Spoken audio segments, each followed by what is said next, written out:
नव्या अभ्यासक्रमामध्ये आता मनाचे श्लोक आणि भगवद्गीतेचा समावेश करण्यात आला। स्वभाव वृत्तीची ओळख करून देण्यासाठी मनुस्मृतीतील श्लोकांचा वापर आहे, तर मनुस्मृतीमधील श्लोकांच्या समावेशामुळे नव्या वादाची शक्यता आता निर्माण झालेली आहे।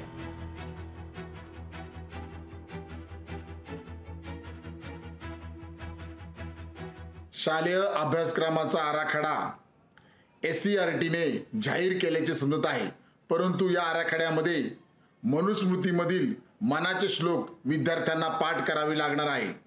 हे अत्यंत चुकीचं आहे, कारण म्हणूने मनुस्मृतीमध्ये जाती व्यवस्था निर्माण केलेली आहे। याच म्हणूने मनुस्मृतीमध्ये दलित आणि महिलांना अस्पृश्य लेखले आहे। त्यामुळे मनुस्मृती असमानतेचं प्रतीक आहे। म्हणूनच महाराष्ट्राचे माननीय मुख्यमंत्री एकनाथ शिंदे साहेब आम्ही आपणास Republican party of India Kharat पक्षातर्फे मागणी करत आहे की या अभ्यासक्रमामध्ये मनुस्मृतीमधील मानाचे श्लोक त्वरित मागे घ्यावेत। सगळ्या गोष्टी तपासल्या जातील। मनुस्मृती असेल तर ते अजिबात चालणार नाही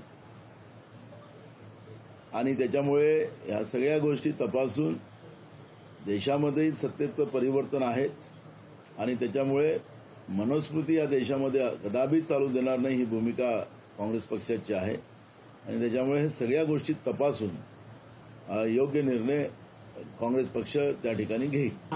असल्या फालतू गोष्टींना मी उत्तर देत नाही आणि मला असं वाटतं की हल्लीच्या काळात त्यांना उद्योग उरलेले नाहीत, त्याच्यामुळे वाटेल तसे आरोप करायचे, काहीतरी बोलायचे चाललेलं आहे। मनाचे श्लोक जे आहेत हे या महाराष्ट्रामध्ये वर्षानुवर्ष त्या ठिकाणी म्हटले जातात, ऐकले जातात, बोलले जातात। त्यामुळे आता ते अभ्यासक्रमात आहेत की नाहीत हे मला माहिती नाही।